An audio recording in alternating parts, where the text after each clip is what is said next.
Sometimes I feel as though I've got a walk-on part in the first of the Omen films. My world feels so shadowed now by creeping malevolence, which is to say ill will and hatred. I barely rule out hiding in my house and papering over the windows. People still write to me most days, often to air their fears about what they see as nothing less than an existential battle between good and evil. More and more, I am inclined to believe them. Loud are the calls for us to go as far as necessary, all the way until Putin and his forces are defeated or dead. More millions of refugees are displaced from all they have known and on the move in hopes of encountering the kindness of strangers. There's not just war in Ukraine, there's also war in Myanmar, Afghanistan, Yemen, Syria, Iraq, in many African countries including Ethiopia, Somalia, Sudan, Nigeria, Congo, Maghreb, Mali and more besides. I've only listed some of the most obvious ongoing horrors. Some of the fighting in those places is decades old, but mostly we don't watch anymore because our media don't show it to us. Sons inherit the hatreds of their fathers, daughters bury the bodies of their children, just as other mothers buried their children in their own time. I'm ashamed to admit I don't think enough about the suffering of others. I am unforgivably aware that unforgivable wrong and despicable cruelty is endured right now, this very moment, by millions of people around the world, while I shop online and keep my head bent over my smartphone. I will never be able to atone for what I turn a blind eye and a deaf ear to now, and have done all of my adult life. It might have been Plato who said, "Only the dead have seen the end of war." Whoever it was, we have known the truth of the statement for a long time. War is always with us. Since the outbreak of war in 1914, what we called the Great War, until we learned we had to give them numbers, there have been precious few days without organised armed conflict somewhere. Malevolence and hatred are nothing new either, of course they aren't. But just as war is growing bolder yet again, talk of a new world war indeed, so the practice of malevolent behaviour and its attendant expressions of hatred is on the rise again as well. Most sinister, hatred and calls for death are being normalised in the online world, even actively encouraged. Facebook and Instagram announced last week they would be allowing users to call for death and violence towards Russian soldiers. Normally, so-called hate speech is banned from such platforms, but the American parent company Meta have relaxed their hate speech policy in a dozen countries in Eastern Europe and Caucasus, so long as the hatred is directed only at Russian soldiers. Death to the Russian invaders, it seems, would be okay by Meta. I only have heartfelt sympathy for any man, woman or child ready to fight to the death in the face of an invader.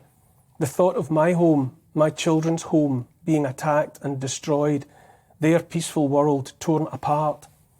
The thought of harm inflicted upon them by strangers from elsewhere fills me with nothing less than murderous rage. I understand rage and hate because I feel them too, but I'm also ashamed of my hating, and so I try always to keep it inside. More and more, every day now in fact, I think about Alexander Solzhenitsyn's quote about the line separating good and evil, passing not between states and not between countries, but right through every human heart and all human hearts. I've quoted that line on here before, but only because I think it's one of the most important lines ever written. I feel hate, and so I know I have it in me to do terrible things, as does every single one of us. I know that we are watching others doing terrible things on our behalf because we are too concerned about self-preservation to do those things ourselves. If you know and accept as much that you are potentially dangerous, you might just keep the hatred in check for a whole lifetime. Anyone believing they are only good, righteous even, with love hearts and platitudes in their Twitter bios as though to prove it, is definitely worth keeping an eye on. Meta have, via their spokesman, Nick Clegg, former leader of the Lib Dems, stated they will not condone on their platforms specific threats of violence towards Russian civilians. We would be naive, however, to imagine that expressions of violence condoned or not, but visible, will necessarily remain contained within the online world. Actual violence towards innocent, law-abiding Russians, Russian speakers, even just people with Russian names and accents, surely slides ever closer. I refuse to hate random Russian people just for being Russian. That's racism, as I have understood racism. On their homepage, Meta's mission in the world is summarised as give people the power to build community and bring the world closer together. I honestly do not see how both ideas, allowing for the circulation of calls for death and violence and a pledge to bring the world closer together, can exist in the same moral universe. Meta, and so Facebook and Instagram, are not elected by anyone. Meta is a company that exists to make money. They do, however, have almost total control over what passes for the public square, where we talk and air our views.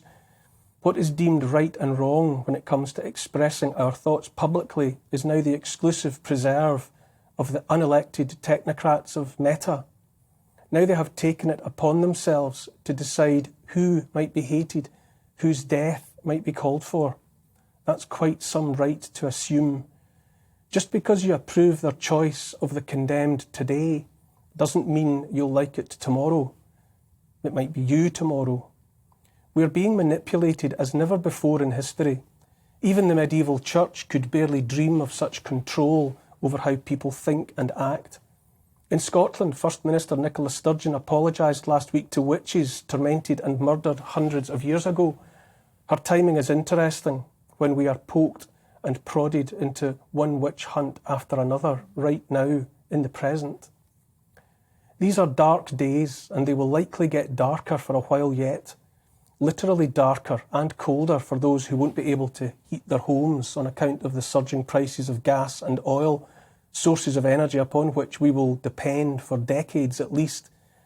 We are kept in a permanent state of fear and uncertainty, one crisis after another, each one bigger, more threatening and beyond our control than the last. The COVID crisis has vanished like morning mist. Just a few weeks ago, the message was still that we had to sacrifice freedom and the right to work and be educated in order to save Granny. Now Granny is to be left to turn into a popsicle in her own unheated home while we look the other way. But while COVID has been put out of sight, its consequences have not. Our economy was devastated and a cost of living crisis utterly inevitable long before Putin put his missiles in the air over Ukraine. The printing of money, oceans of notes, had already and unavoidably sown the seeds of disaster for our currencies, for inflation such as not been seen in lifetimes. It might be worth pointing out that in amongst all of this, we have been, and the European Union was, still buying tens of billions of pounds worth of gas, oil and other commodities from Putin's Russia, so that we are effectively financing both sides in the war. I've begun to wonder if hypocrisy and political expediency aren't the fifth and sixth horses of the apocalypse. Our government's handling of COVID sowed the seeds of something else, and that was the division of society into two tribes, one large and one small. Hatred was whipped up by media and by government, COVIDiots, anti-vaxxers, granny killers. Malevolent hatred is out of the shadows now. In his novel of a dystopian future, 1984, George Orwell wrote about the 2 minutes hate, during which citizens were invited daily to vent their hatred towards whomever the government said they should. He wrote, "The horrible thing about the 2 minutes hate was not that one was obliged to act a part, but that it was impossible to avoid joining in. Within 30 seconds, any pretence was always unnecessary. A hideous ecstasy of fear and vindictiveness, a desire to kill, to torture, to smash faces in with a sledgehammer seemed to flow through the whole group of people like an electric current, turning one, even against one's will, into a grimacing, screaming lunatic.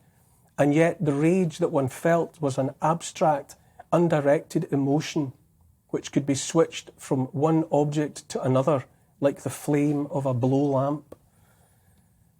We've already learned what we must say in order to be safe from the disapproval, or worse, of wider society.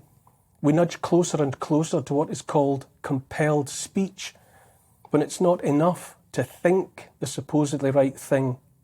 that supposedly right thing must be broadcast for all to hear and see.